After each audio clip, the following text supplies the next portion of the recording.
மழை காரணமாகவும் சாலைகள் கடுமையாக சேதமடைந்துள்ளதாலும் ஸ்ரீபெரும்புதூர் அருகே சென்னை பெங்களூரு தேசிய நெடுஞ்சாலையில் கடும் போக்குவரத்து நெரிசல் ஏற்பட்டுள்ளது. இதுகுறித்த கூடுதல் விவரங்களை நமது செய்தியாளர் பாலசுப்ரமணியன் வழங்க கேட்கலாம்.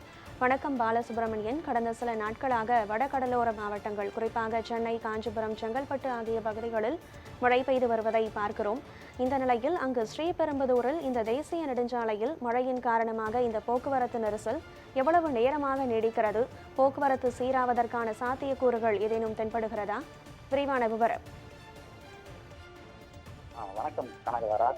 காஞ்சிபுரம் மாவட்டம் ஸ்ரீபெரும்புத்தூரில் ஸ்ரீபெரும்புத்தூர் சிப்காட் எதிர்க்கே, அதாவது மாம்பாக்கம் பகுதியில் சென்னை பெங்களூர் தேசிய நெடுஞ்சாலையில் சுமார் 3 கிலோமீட்டர் தொலைவிற்குள் 2 மேம்பாலங்கள் கட்டும் பணிகள் தற்போது நடைபெறுவதால் தற்காலிகமாக அந்த சர்வீஸ் சாலையில் செல்லக்கூடிய சூழல் வாகன ஓட்டிகளுக்கு ஏற்பட்டுள்ளது. அண்மையில் அந்த வடகடலோர மாவட்டங்களில் பெய்த மழையின் காரணமாக அந்த சர்வீஸ் சாலைகளும் சேதமடைந்துள்ளதால் வாகனங்கள் விரைந்து செல்ல முடியாமல் ஆமை வேகத்தில் ஊர்ந்து செல்லும் நிலைதான் வாகன ஓட்டிகளுக்கு ஏற்பட்டுள்ளது. இதன் காரணமாக சென்னை பெங்களூர் தேசிய நெடுஞ்சாலையில் சுங்குவாசத்திரம் முதல் மாம்பாக்கம் வரை 5 கிலோமீட்டர் தொலைவிற்கு சென்னை மார்க்கத்தில் கடும் போக்குவரத்து நெரிசலானது ஏற்பட்டுள்ளது. இதனால் வாகனங்கள் ஒன்றன் பின் ஒன்றாக ஊர்ந்து செல்லும் நிலையே ஏற்பட்டுள்ளது. போக்குவரத்து போலீசார் போக்குவரத்து நெரிசலை சரி செய்ய வேண்டும் என வாகன ஓட்டிகள் கோரிக்கை விடுத்துள்ளனர். இந்த போக்குவரத்து நெரிசலின் காரணமாக பள்ளி, கல்லூரி மாணவர்கள் பணிக்கு செல்வோர் என அனைவரும் கடும் இன்னல்களுக்கு ஆளாகியுள்ளனர். 2 மேம்பாலங்கள் கட்டும் பணி அமைப்பு தற்போது கடந்த சில தினங்களுக்கு முன்பே துவங்கியது.